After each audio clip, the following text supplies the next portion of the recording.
Hello student, यदि आप भी कक्षा 9वीं में स्टडी करें प्यारे बच्चों और 27 अगस्त को इंग्लिश का पेपर देने वाले हैं, इंग्लिश का परीक्षा देने वाले हैं, तो आपके लिए यहाँ पर 100% वायरल प्रश्न पत्र लेकर आ चुके हैं प्यारे बच्चों, जिसका सब्जेक्ट कोड 113 है और समय जो रहेगा वो 1.5 घंटे का रहेगा। पूर्णांक जो है यानी 50 मार्क्स का आपका एग्जाम होगा। देख सकते हैं आपका क्वेश्चन भी इसी तरह का मिल रहा होगा प्यारे बच्चों। आप लोग बिल्कुल ही आपको यहाँ पर 100% एकदम बिल्कुल ओरिजिनल और यहाँ पर वायरल मिलता पेपर है प्यारे बच्चों। ठीक है, तो चलिए आप लोग एक एक क्वेश्चन को पढ़ कर जाइएगा ताकि आपको एग्जाम में कोई दिक्कत ना हो। आपका 30 प्रश्न पूछे जाएंगे जिसमें से आपको 25 प्रश्न का ही आपको जवाब देना है प्यारे बच्चों। ये पहला क्वेश्चन देखते हैं और कहां से पीडीएफ और कैसे डाउनलोड करना है सब कुछ बताएंगे। पहले आप लोग कंप्लीट थोड़ा सा वीडियो देख लीजिए, उसके बाद आपको बताएंगे कहां से इसका सब्जेक्टिव और कहां से इसका ऑब्जेक्टिव मिलने वाला है। तो आइए पहला क्वेश्चन देखिए क्या कहा जा रहा है। पहला क्वेश्चन पूछा गया आपसे कि मोती निशानी बाजे डॉट बाई यानी कि प्रोफेशन। ठीक है, तो बिल्कुल इसका राइट आंसर क्या होगा। तो यहाँ पर पूछा जाएगा मोती निशानी का एक जो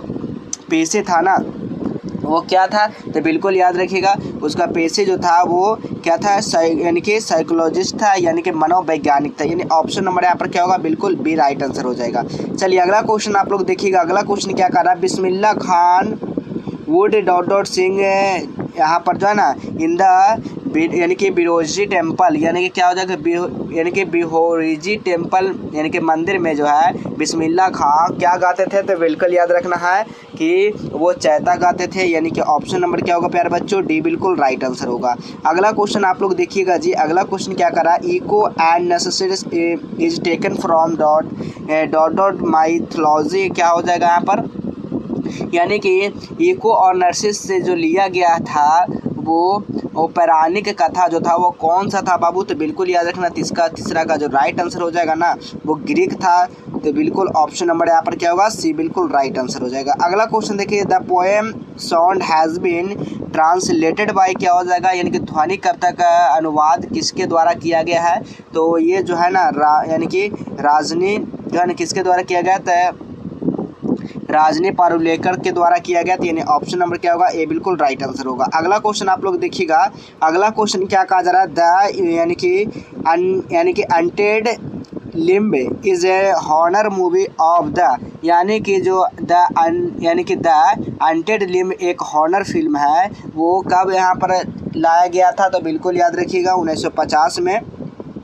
तो ऑप्शन नंबर यहाँ पर सी बिल्कुल राइट आंसर हो जाएगा। अगला क्वेश्चन देखिएगा। अगला क्वेश्चन क्या कह रहा है, अगला क्वेश्चन है 6 नंबर, यानी कि there no harm in following any religion was said why क्या हो जाएगा, यानी कि किसी भी धर्म का पालन करने में कोई नुकसान नहीं है, यह कहा गया है किसके द्वारा। तो बिल्कुल याद रखना है ये जो कहा गया है स्मार्ट चौहाती के द्वारा, यानी कि ऑप्शन नंबर यहाँ पर क्या होगा, ए बिल्कुल राइट आंसर होगा। चलिए अगला क्वेश्चन आप लोग देखिएगा बाबू। अगला क्वेश्चन क्या कहा जा रहा है, who has written too many people too few trees, यानी कि यहाँ पर कहा गया है टू मैनी पीपुल टू जो है ना ट्रीज जो है किसके द्वारा लिखा गया है। इन्हें रिटन वाई यानी कि लिखा किसके द्वारा लिखा गया है। तो बिल्कुल याद रखना आपको मोती निशानी के द्वारा लिखा गया है, यानी ऑप्शन नंबर यहाँ पर क्या होगा प्यारे बच्चों, सी बिल्कुल राइट आंसर हो जाएगा। चलिए अगला क्वेश्चन आप लोग देखिएगा जी। अगला क्वेश्चन क्या कह रहा है, how many American die each year from the यानी कि रेस्पेक्टरी डिसीज, यानी कि यहाँ पर कहा गया है क्या कहा गया प्यारे बच्चों कि श्वसन संबंधित बीमारियों में हर साल जो अमेरिका में मरते हैं ना, अमेरिका में डाई यानी कि अमेरिका में जो मरते हैं वो कितने मरते हैं बाबू। तो याद रखिएगा लगभग जो है ना 60,000। ठीक है, अगला क्वेश्चन देखिएगा, हु वाज इको बताइएगा। यहाँ पर क्या पूछा गया, हु वाज इको, यानी कि इको जो था ना वो क्या था, यानी कि नेप्ट था, यानी कि क्या कहा गया, नेप्ट यानी कि अप्सरा था। यानी ऑप्शन नंबर यहाँ पर सी बिल्कुल राइट आंसर होगा।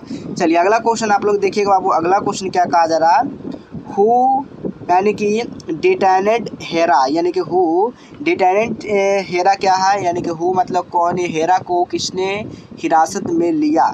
तो बिल्कुल याद रखिएगा 10 का जो राइट आंसर हो जाएगा ना वो क्या हो जाएगा, तो बिल्कुल जी यानी कि क्या हो जाएगा, ज्यूस। ठीक है, ज्यूस नहीं, यानी ऑप्शन नंबर बी बिल्कुल राइट आंसर होगा।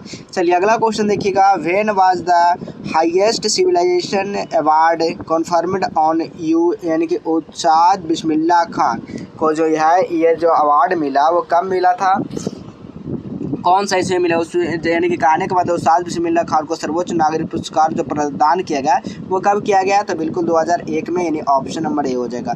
अगला क्वेश्चन देखिएगा, व्हाट वाज द यानी कि जेनेरिक नेम फोर, यानी कि रीडेड नॉइस मेकर क्या हो जाएगा, यानी कि 12 नंबर का पूछा गया है कि रिडेक्स यानी कि नॉइज मेकर्स का सामान्य नाम जो था ना वो क्या था, तो बिल्कुल याद रखिएगा पुंगी नाम था। बिल्कुल ऑप्शन नंबर ए हो जाएगा। अगला क्वेश्चन देखिएगा, अगला क्वेश्चन क्या कहा जा रहा है, who is the director of the film जो है ना गूंज उठी शहनाई, ये जो है कहाँ से आई फिल्म गूंज उठी शहनाई, निर्देशक इसका कौन है बाबू, तो आपको बताना है कि 13 का जो राइट आंसर होगा वो आपका विजय भट्टा यानी ऑप्शन नंबर ए हो जाएगा।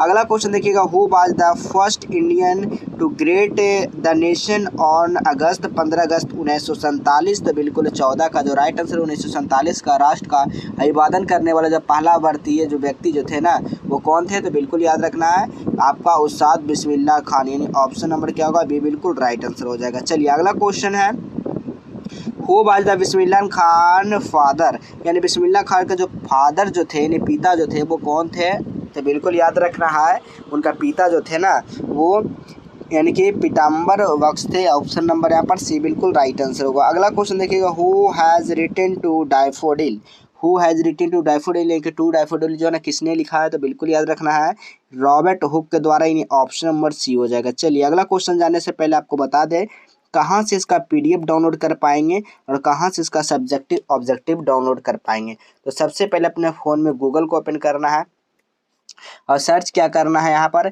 BEUResult.com, ठीक है। जैसे ही आप लोग सर्च करते हैं BEUResult.com, इस तरह का आपको साइट यहाँ पर देखने मिल जाएगा प्यारे बच्चों, ठीक है। तो यहाँ पर देख सकते हैं इस तरह का आपको देखने को मिलेगा और आपको नीचे आ जाना है। नीचे आने के बाद देखिएगा यहाँ पर 9th का मिल जाएगा, फिर आपका 9th का मिल जाएगा, 10th का मिल जाएगा। तो यहाँ पर देखिए सब यहाँ पर दिया गया। अगर यहाँ से नहीं देखना चाहते हैं तो प्यारे बच्चों तो यहाँ पर देखिए, यहाँ पर फिल्टर करने का है, यहाँ पर क्लिक करना है और लेटेस्ट अपडेट पे क्लिक कर देना। जैसे ही क्लिक करते हैं यहाँ पर देखिए सारा आ जाएगा। तो आपको 9th का पेपर चाहिए इंग्लिश का प्यारे बच्चों, तो आप लोग क्लास 9th वाले इंग्लिश वाला पे आप लोग को क्लिक कर देना है, ठीक है। जैसे ही आप लोग इंग्लिश वाला पे क्लिक करते हैं अब आपको नीचे आ जाना है, अगस्त 9th मासिक परीक्षा देख सकते हैं। और जैसे ही नीचे आते हैं तो यहाँ पर देखिए सब कुछ बताया गया है, एग्ज़ाम डेट कब है, इसका टेलीग्राम को ज्वाइन कर लेना है, आपको नीचे आ जाना, सब कुछ बताया गया आपको। जैसे ही नीचे आते हैं अगर आपको इस चीज़ में इंटरेस्टेड है तो इस पर भी क्लिक कर आप लोग देख सकते हैं और आपको नीचे आ जाना। नीचे आने के बाद देखिए सब कुछ और बताया गया, सेटिंग वगैरह कब से एग्जाम कब होगा सब कुछ आपको नीचे आना। नीचे आने का देखिए क्लास 9th इंग्लिश अगस्त मासिक परीक्षा ऑब्जेक्टिव, यहाँ पर आपका आंसर की अपडेट हो जाएगा, आपको पता ही होगा सब कुछ बिल्कुल ओरिजिनल आंसर की अपडेट यहाँ पर हो जाएगा, यहाँ से आकर देख सकते हैं। सब्जेक्टिव क्वेश्चन डाउनलोड करने के लिए यहाँ से डाउनलोड कर सकते हैं, ऑब्जेक्टिव कर सकते हैं, रूटीन वगैरह आंसर की वगैरह यहाँ से आप लोग आकर देख सकते हैं प्यारे बच्चों, ठीक है। तो सब कुछ आपको यहाँ पर बता दिया गया है, तो आपको यहाँ से आना है और सीधा आपको डाउनलोड करना, क्या सर्च करना BEU रिजल्ट, ठीक है। इसी तरह का आपको देखने को मिलेगा इंटरफेस, उसी वाला लिंक पे आपको क्लिक करना है, ठीक है। चलिए हम लोग अब चलते हैं अगला क्वेश्चन देखते हैं। अगला क्वेश्चन देखिए क्या कहा जा रहा है। अगला क्वेश्चन है 17 number question, what happened to trees in the wood, यानी कि यहाँ पर 17 का जो राइट आंसर हो जाएंगे ना वो क्या हो जाएंगे, तो बिल्कुल हैक्ड हो जाएगा, बिल्कुल ऑप्शन नंबर ए हो जाएगा। अगला क्वेश्चन देखिएगा, which the state does the author of the sound belong to, क्या हो जाएगा, यानी कि 18 का यानी ध्वनि के लेखक किस राज्य से संबंधित है, तो बिल्कुल 18 का जो राइट आंसर हो जाएगा ना वो गुजरात से संबंधित है बाबू, याद रखिएगा ऑप्शन नंबर बी हो जाएंगे। अगला क्वेश्चन देखिएगा 19 नंबर क्वेश्चन क्या करा, who has written self introduction, आपको बताना है सेल्फ इंट्रोडक्शन जो है ना किसने लिखा है बाबू, तो 19 का जो राइट आंसर हो जाएगा वो आपका ऑप्शन नंबर डी हो जाएगा, बिल्कुल राधा सुरेश ने लिखे हैं। अगला क्वेश्चन ऐसे पूछा गया, what does the I R not hair deal with, क्या हो जाएगा, तो 20 का जो राइट आंसर होगा ऑप्शन नंबर ए हो जाएगा। अगला क्वेश्चन देखिए, he has been the absent dot Tuesday, यहाँ पर क्या भरा जाएगा, तो बिल्कुल सिंस ट्यूसडे भरा जाएगा, ठीक है, क्या भरा जाएगा, सिंस ट्यूसडे। चलिए अगला क्वेश्चन देखिएगा, अगला क्वेश्चन है, he has married dot my sister, क्या हो जाएगा, तो 22 का राइट आंसर हो जाएगा वो आपका विथ हो जाएगा, ठीक है। अगला क्वेश्चन देखिए, the number of boy dot increased, यानी कि 23 का जो राइट आंसर हो जाएगा वो आर भरा जाएगा, ठीक है। अगला क्वेश्चन है, a lot of food dot A लिंग देयर, क्या हो जाएगा यहाँ पर, 24 का जो राइट आंसर हो जाएगा ना वो ऑप्शन नंबर ए बाज हो जाएगा। अगला क्वेश्चन है, चॉइस द करेक्ट स्पेलिंग, इसमें से आपको चुनना सही, तो ठीक है, ऑडिटोरियम क्या है आपका ऑप्शन नंबर डी बिल्कुल सही है, ठीक है। अगला क्वेश्चन देखिएगा, चॉइस द स्पेलिंग करेक्ट, इसका स्पेलिंग करेक्ट कौन होगा आपको बताना है, तो 26 का जो हो जाएगा क्या हो जाएगा, यानी कि शर्मिंदा। शर्मिंदा कौन है, बिल्कुल सही, तो ऑप्शन नंबर ए होगा। ठीक है, अगला क्वेश्चन देखिएगा 27 number, the teacher has the children, passive voice आपको बनाना था, 27 का ऑप्शन नंबर डी हो जाएगा। ठीक है, तो इसी तरह देखिए यहाँ पर 25 क्वेश्चन का आपको जवाब देना। सब्जेक्टिव क्वेश्चन नीचे देख लीजिए, ये सब्जेक्टिव आपका वेबसाइट पर डाउनलोड करने को मिलेगा, वहाँ पर आपको देखने को मिल जाएगा। ठीक है, तो चलिए इसी तरह हम लोग मिलेंगे अगले नए नेक्स्ट क्वेश्चन पेपर के साथ, मैथ के पेपर के साथ।